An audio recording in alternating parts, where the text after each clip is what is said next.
and bring up our last speaker, because she's got some fascinating stories to tell as well. And she also has written a book, and it's a really terrific book called My Billion-Year Contract. She got into Scientology when she was a youth in college, and she was hanging out with her stoner friends thinking there's got to be more than this, and there was. Unfortunately, it was Scientology. And she's Nancy Maney, and she's got quite a story to tell.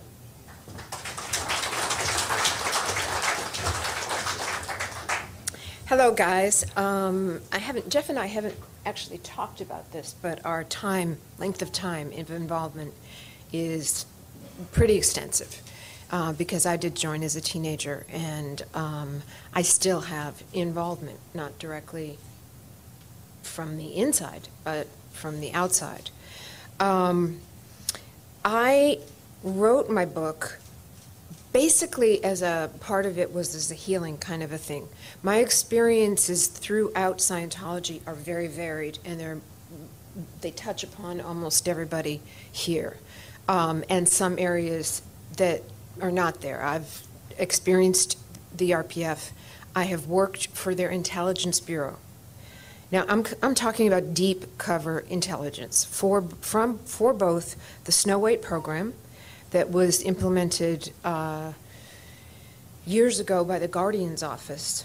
The Office of Special Affairs took over the Guardian's Office and said, we don't do these kind of things anymore. We are totally legal and do what we are supposed to do. And I was also a deep cover an undercover spy for OSA. And I can categorically state that that's not true. There is not much difference between what I was asked to do in the Guardian's Office and what I was asked to do in OSA. Intelligence is meant to, Mike Rinder said it very, very well. You have an attacker, you have a person who's in your sights, and you want to find the most valuable thing about that person so that then you can threaten it. And by threatening it, you will get that person to back down.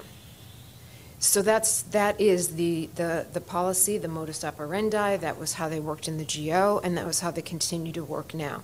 Now they have the extra buffer of attorneys hire more private investigators.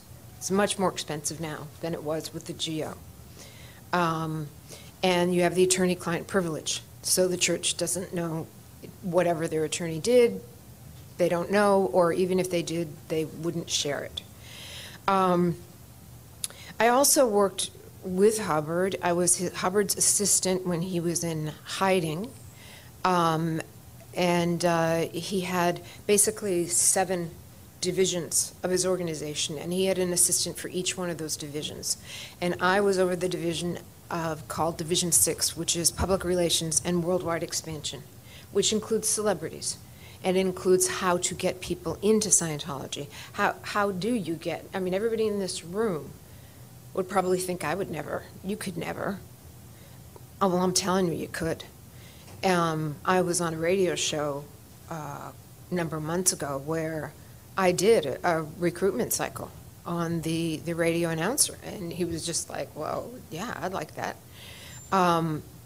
The training to be able to get somebody into Scientology, whether they're celebrities or not, is basically the same. The difference with the celebrities is they are handled with kid gloves.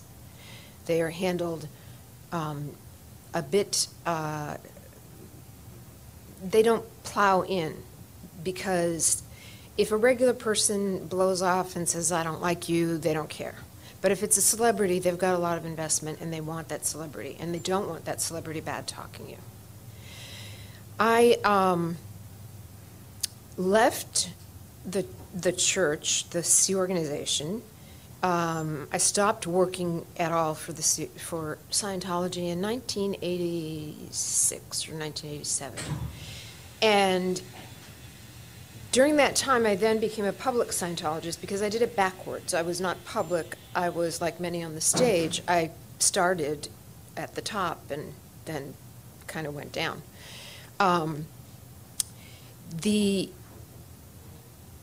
end result was they got a hold of an email that I had sent to a woman who was in doubt about Scientology. She was confused, felt very similar to her. I really felt a kindred spirit there. And she was in South Africa, and there was a lot of stuff going on. And she wrote to me saying, "How can you talk to me? You're a Scientologist. You're not supposed to talk to me because I'm declared." And I wrote back with my real name saying, "I'm not afraid of talking to you. I'm afraid of the spies that Scientology is going to put near you." And in actual fact, I found out years later she never got that telex. In 5 months, I was called in to the HGB building where OSA intelligence is, and I was handed that email. The irony of being handed that email in the inner sanctum of Scientology was not lost on me, but seemed to be lost on the people on the other side of the table. They didn't quite get the concept. I also found out that the woman involved in South Africa never did receive it herself. They offered me help. They said, "Okay, we have somebody, we're ready to help you. We know you have all kinds of doubts and confusions about Scientology. You've invested a lot of your life, a lot of your time, and we're going to help you." And they brought me in for basically what was an interrogation. It was, my therapist called it very similar to what they did to the men that were captured in North Korea. And she said, "The one thing, Nancy, that you can say for yourself and your strength is that it took them so long to crack you." And they did. They cracked me. I had a psychotic break. And this psychotic break was so intense that I was brought in restraints in an ambulance to a hospital where I did not even recognize my husband. And this out of reality continued. It took me a long time to recover. I didn't have any particular help.